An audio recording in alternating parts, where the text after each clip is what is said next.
नाजरीन करम, परसों मैंने आपको एक खबर दी थी सदर मुमलिकत के हवाले से और इलेक्शन की तारीख के हवाले से कि सदर मुमलिकत बहुत जल्द इलेक्शन की तारीख का ऐलान कर देंगे। और कल सदर मुमलिकत ने इलेक्शन की तारीख का ऐलान भी कर दिया और सदर मुमलिकत का जो तीर था इलेक्शन की तारीख देने का वो बिल्कुल निशाने पर जाकर लगा है। और सदर मुमलिकत की जानिब से जब अब ये इलेक्शन की तारीख आ चुकी है तो इसके बाद बहुत बड़ी खबर जो है वो भी मंजर आम पर आ चुकी है। इससे भी आपको इसका अहवाल आपको देते हैं। इसके साथ साथ मैंने कल आपको बताया कि इमरान खान को जो है वो बहुत जल्द फौज के हवाले कर दिया जाएगा और उसके जो सिनेरियो होगा, उसके बिहाइंड द सिनेरियो उसका ये सीन होगा कि इमरान खान और इस्टेब्लिशमेंट के मामलात जो हैं वो आपस में ठीक करवाए जाएंगे। और अब बिल्कुल इस बात की भी तस्दीक हो चुकी है कि दोनों जानिब से मफाहमत की कोशिश की जा रही है और आपस में जो इनके मामलात हैं दोनों जानिब से वो ठीक करने की कोशिश की जा रही है। ये सब क्या मामलात हैं, इस सब से आपको आगाह करते हैं, लेकिन आगे बढ़ने से पहले गुजारिश है कि हमारे चैनल को सब्सक्राइब कर लें, वीडियो को लाइक और शेयर लाजमी कीजिएगा। नाज़रीन करम, सदर मुमलिकत की जानिब से इलेक्शन की तारीख देने के बाद जो सारी सिचुएशन है ये बहुत ज़्यादा इंटरेस्टिंग बन चुकी है। एक तरफ तो सदर मुमलिकत बहुत ज़्यादा अहमियत इख्तियार कर चुके हैं इस वक्त, और दूसरी जानिब सदर मुमलिकत ने अपकमिंग जो चीफ जस्टिस हैं जस्टिस काजी फायज ईसा, उनके लिए एक बहुत बड़ा इम्तिहान खड़ा करती है। यानी कि उन्होंने चीफ जस्टिस आना है तो उनका जो पहला केस जो उन्होंने उसकी समाअत करनी है वो यही केस होगा इलेक्शन के हवाले से। और उस पर उन्होंने देखना है इस चीज़ को कि जो पीडीएम की जमातें कहती थी या अभी तक कह रही हैं कि जब जस्टिस काजी फायज ईसा आएंगे तो हमारे सारे मामलात जो हैं वो ठीक हो जाएंगे, नवाज शरीफ भी वापस आ जाएंगे, कुछ भी नहीं होगा, सारे नवाज शरीफ के केसेस माफ़ हो जाएंगे और हम जो है हमारी करप्शन के केसेस भी माफ़ हो जाएंगे। तो देखना अब ये है कि chief justice of Pakistan justice Qazi Faez Isa जो कि अपकमिंग है और कुछ ही दिनों बाद वो चीफ जस्टिस के मनसब पर बैठ जाएंगे। देखना यह है कि वो इन सब की उम्मीदों पर पानी फेरेंगे या फिर आइन और कानून के साथ वो कंप्रोमाइज़ कर लेंगे। ये आने वाले दिनों में पता चल जाएगा। इसके साथ कुछ बहुत अहम डेवलपमेंट्स हुई हैं। नून लीग के कुछ रहनुमा आजम नज़ीर तारड़, उन्होंने कहा था कि सदर इलेक्शन की तारीख का ऐलान कर भी सकता है और इलेक्शन की तारीख दे भी सकता है, उसका इख्तियार है, ये आइन और कानून ये कहते हैं। लेकिन अब आकर अटॉर्नी जनरल हैं, साबिक अटॉर्नी जनरल इरफान कादिर साहब, उन्होंने एक इतनी मज़ाहिया खेज बात की है कि अकल दंग रह जाती है कि इतने बड़े मनसब पर बैठकर कोई ये बात कैसे कह सकता है। उन्होंने क्या कहा, एंकर ने सवाल किया उनसे, सहाफ़ी ने सवाल किया कि सर आपके लोगों ने कहा था कि सदर जो है वो इलेक्शन की तारीख का ऐलान कर सकता है, दे सकता है इलेक्शन की तारीख। तो उन्होंने कहा जी बिल्कुल लिखा हुआ है, आइन में लिखा हुआ है कि सदर इलेक्शन की तारीख का ऐलान कर सकता है, लेकिन इसका मतलब ये नहीं है कि सदर तारीख का ऐलान कर दे। यानी आइन तो कुछ है ही नहीं ना, आपने तो इट्स मीन कि आपने उसके मुताबिक चलना है। वो जो आपको एक स्क्रिप्ट दे दिया गया कि भाई ये स्क्रिप्ट है पाकिस्तान की और इसके मुताबिक ये इस तारीख को इलेक्शन होंगे, इस तारीख को ये होगा, इस तारीख को नवाज शरीफ वापस आएंगे, आपने उस स्क्रिप्ट के मुताबिक चलना है। आपके लिए आइन और कानून जो पाकिस्तान का है वो किसी अहमियत का हामिल नहीं रखता। इसके साथ साथ नाज़रीन, एस्टेब्लिशमेंट के हवाले से कुछ खबरें हैं, उनको समझना बड़ा ज़रूरी है क्योंकि जो मैं आगे बात करने चाह रहा हूं उसमें इमरान खान और एस्टेब्लिशमेंट के मुज़ाकरात और फिर सदर आरिफ अलवी के हवाले से कि उन्होंने इलेक्शन की तारीख का जो ऐलान किया और उसमें से एक बड़ी खबर सामने आई है, वो आपस में मिलती जुलती हैं।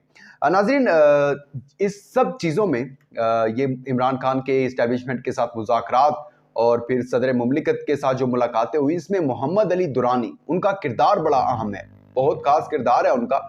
और ताकतवरों के साथ मोहम्मद अली दुरानी के जो ताल्लुकात हैं वो बड़े ज़बरदस्त हैं, बहुत अच्छे हैं। वज़ीर इत्तलात रह चुके हैं मुशर्रफ के दौर में और उन्होंने भी सदर मुमलिकत से मुलाकात किया। इससे पहले army chief general Syed Asim Munir ने मुलाकात की थी, DGISI ने मुलाकात की थी और उस मुलाकात में मैं आपको ऑलरेडी बता चुका हूँ, डील की ऑफ़र की गई। ये कहा गया इलेक्शन की तारीख का ऐलान ना करें, आपने जब तक रहना है रहें, लेकिन सदर डटे रहे और उसके बाद मामलात ख़राब होने जा रहे थे। लेकिन फिर मोहम्मद अली दुरानी जो है वो बीच में आ गए। मोहम्मद अली दुरानी के हवाले से मैं आपको ये बताता चलूँ कि मोहम्मद अली दुरानी वो हैं जो अब शहबाज शरीफ साहब कहते हैं कि मैं तो फौज की आंख का तारा हूँ।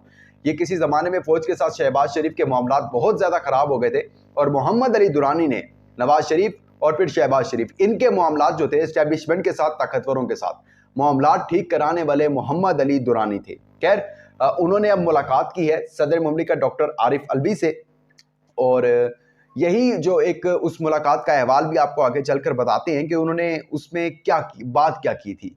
बात वही कोई यानी कि डेली बेसिस या मुल्क के हवाले से या मुआशी सूरत हाल के मुतालिक नहीं थी।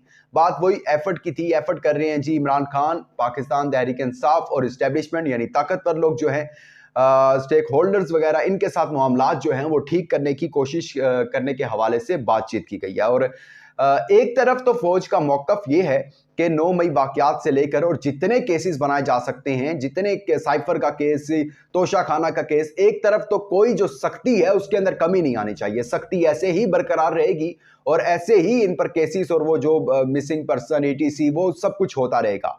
और दूसरी तरफ एक बात ये की जा रही है कि कुछ जो इसके अंदर से कुछ डिपार्टमेंट है, एस्टेब्लिशमेंट ताकतवरों में से कुछ लोग ऐसे भी हैं जो ये चाहते हैं बातचीत जो है वो मामलात करके, मामलात जो है बड़ी आसानी के साथ और बातचीत करके हल हो जाए। तो इसके अंदर आपको याद होगा नून लीग गुजरांवाला के जलसे से शुरू हुई थी और बाजवा गद्दार का उनका एक स्लोगन था। और उसके बाद वो अंकल बाजवा तक वो किस तरह आए वो भी आपको याद है कि वो आहिस्ता आहिस्ता आहिस्ता आहिस्ता उन्होंने फिर गवर्नमेंट भी हासिल कर ली। 16 माह के अंदर उनको वज़ीर-ए-आज़म भी बना दिया जाता है, मुल्क का अहम जो वजारतें हैं वो भी उनको मिल जाती हैं।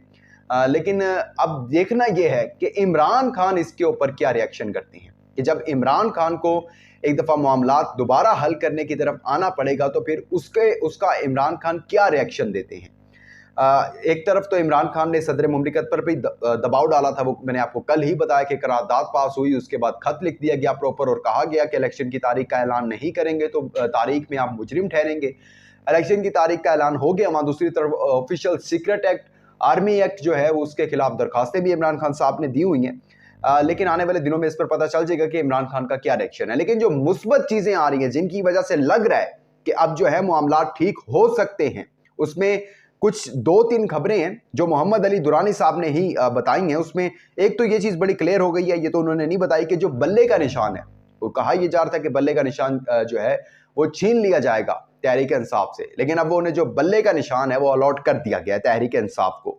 इसके साथ साथ लग यही रहा है, मोहम्मद अली दुरानी ये कहा, उन्होंने कहा मैं आपको इस चीज़ की गारंटी दे रहा हूँ और मैंने देखा है, मैंने ये दोनों तरफ से मामलात देखे हैं, मैंने एस्टेब्लिशमेंट की तरफ से भी देखा है, मैंने तहरीक इंसाफ की तरफ से भी देखा है। मैं पूरी क़यादत जो बच चुकी है तहरीक इंसाफ की उससे मिलकर आया और उनसे मैंने बात की है और वो भी जो है वो एक अच्छा इशारा कर रहे हैं, एस्टेब्लिशमेंट वाले भी अच्छा इशारा कर रहे हैं और इंशाल्लाह हालात जो है वो बेहतरी की तरफ आएंगे।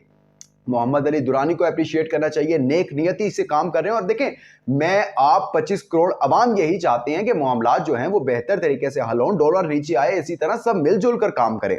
अच्छा, इसके साथ साथ जो उन्होंने एक बड़ी अहम खबर दी है वो ये है कि जुम्मे से पहले उन्होंने कहा है कि मैं ऐलान करूंगा। ऐलान किस हवाले से करूंगा? एतमाद की बहाली के हवाले से, दोनों साइड से, यानी तहरीक इंसाफ से भी और इस्टेब्लिशमेंट से भी, और इनके आपस में मामलात ठीक कराने के लिए मैं अपनी अंत तक और आखिरी सांस तक कोशिश करूंगा। ये मोहम्मद अली दुरानी का बयान है और मोहम्मद अली दुरानी मैंने आपको पहले ही बता दिया बहुत क्रेडिबल आदमी है। वो ऐसे बात नहीं करते। अगर उन्होंने कहा है कि दोनों तरफ से मुफाहमत जो है वो चाहते हैं लोग, तो ये आने वाले दिनों में लग रहा है कि मुज़ाकरात जो हैं वो कामयाब हो जाएंगे। ये था सारा अहवाल, आपने जाना, आपका बहुत शुक्रिया। अपना इंपॉर्टेंट फीडबैक देना मत भूलिएगा। दीजिएगा इजाज़त। अल्लाह हाफिज़ व नासिर।